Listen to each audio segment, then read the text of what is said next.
Welcome to the Colosseum, folks, where we're about to journey back to ancient Rome, a time when the roar of the crowd was deafening and the clash of steel meant life or death. You know, when we think about gladiators, we often picture these muscle-bound warriors battling it out in a spectacle of blood and sand. Gladiators weren't just mindless brutes, they were highly skilled athletes, bound by codes of honor and driven by a complex mix of desperation and ambition. They were a diverse group, hailing from different corners of the Roman Empire, each with their own story of how they ended up in the arena. Get ready to explore the brutal yet captivating world of Roman gladiators. Buckle up, because this journey is going to take you from the training grounds to the heart of the Colosseum, where history comes alive. Let's talk about what these warriors ate. And no, it wasn't what you'd find on a typical Roman feast. Forget the grapes and the roasted boar. Gladiators were all about a plant-based diet. They were often called, which literally translates to barley men. That's right, barley, a grain we mostly associate with beer today, was a staple of their diet. Why barley? Well, think of it this way. Imagine yourself as a gladiator about to enter the arena. You need stamina, you need resilience, and you need every bit of protection your body can get. This high-carb diet, rich in grains and legumes, helped gladiators pack on a layer of subcutaneous fat. This layer of fat acted as natural padding, protecting their vital organs from those bone-jarring blows and potentially fatal wounds. They weren't just eating to live, they were eating to survive another day, to hear the roar of the crowd one more time.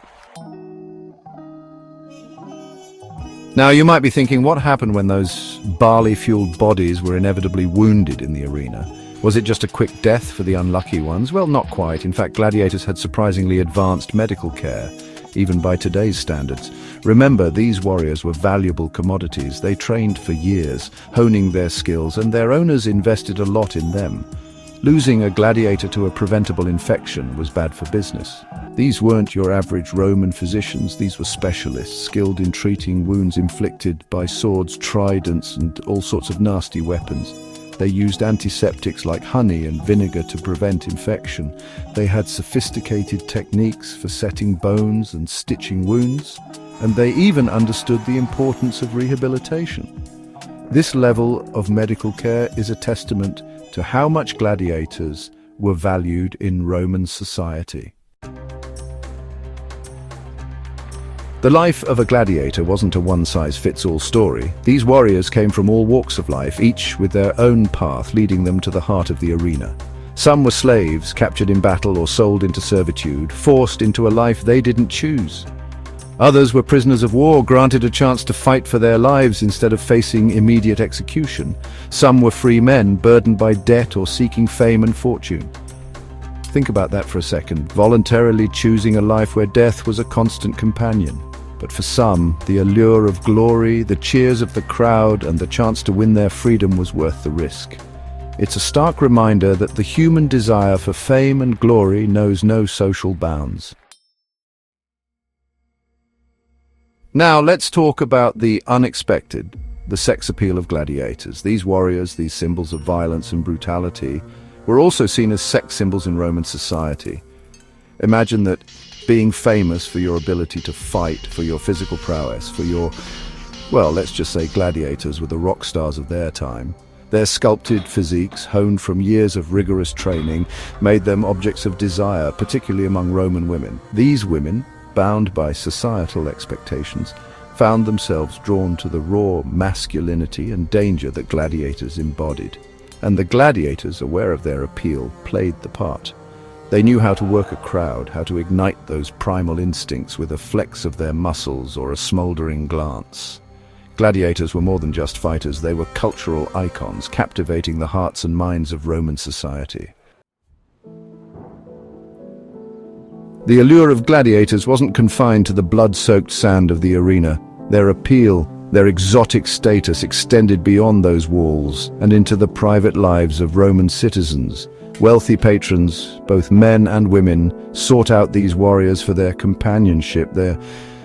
Let's just say their services weren't limited to combat. Some gladiators may have engaged in these relationships willingly, perhaps seeing it as a way to improve their lot in life, to gain favor or wealth. Others, however, may have been coerced or forced. their status as slaves or prisoners, leaving them vulnerable to the whims of their owners. It's a side of gladiator life that's often whispered about, hidden in the shadows of history. But it's a side that reminds us that these were real people with desires and vulnerabilities, caught in a system that often exploited them for entertainment and profit. Becoming a gladiator wasn't just about brute strength. It was about discipline, skill, and an almost superhuman tolerance for pain. Imagine stepping into a training school called A, where your every move was scrutinized, your body pushed to its absolute limit. This wasn't a gym, this was a forge where raw recruits were hammered into lethal weapons. Under the watchful eyes of, or trainers, these aspiring gladiators endured grueling training regimes.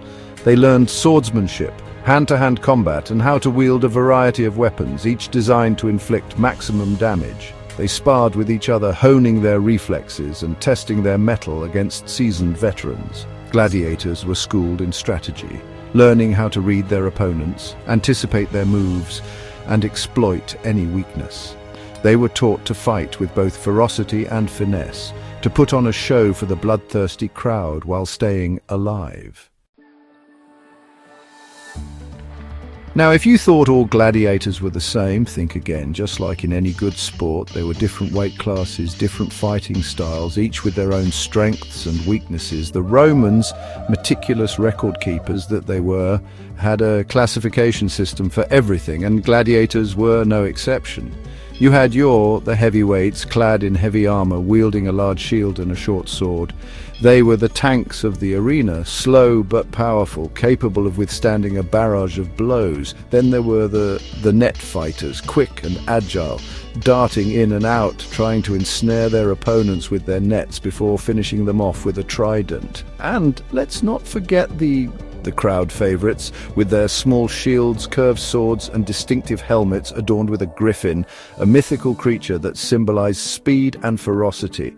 Each type of gladiator required a different skill set, a different approach to combat. Here's a reality check for you. Most gladiator fights didn't actually end in death. Hollywood loves to portray these battles as brutal, no-holds-barred death matches, but the truth is a bit more nuanced. Skilled gladiators were valuable assets, and their owners weren't eager to see them slaughtered for a quick thrill. Sure, death matches did occur, especially for special events or as a form of punishment, but for the most part, organizers preferred to keep their fighters alive and fighting. The gladiatorial games were more than just entertainment. They were a powerful tool used by Roman emperors to control the masses. Think about it. What better way to appease a restless population than with a healthy dose of bread and circuses? The games served as a release valve for societal tensions, a distraction from the realities of life under Roman rule. They were also a powerful display of imperial might, a reminder of who held the power of life and death.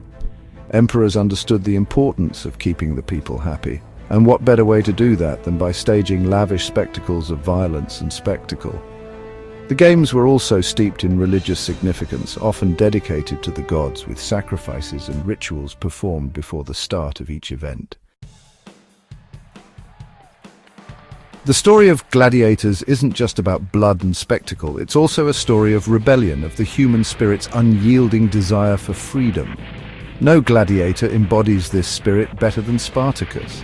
He wasn't just a skilled warrior forced into slavery, he was a symbol of hope, a beacon of defiance against an oppressive system.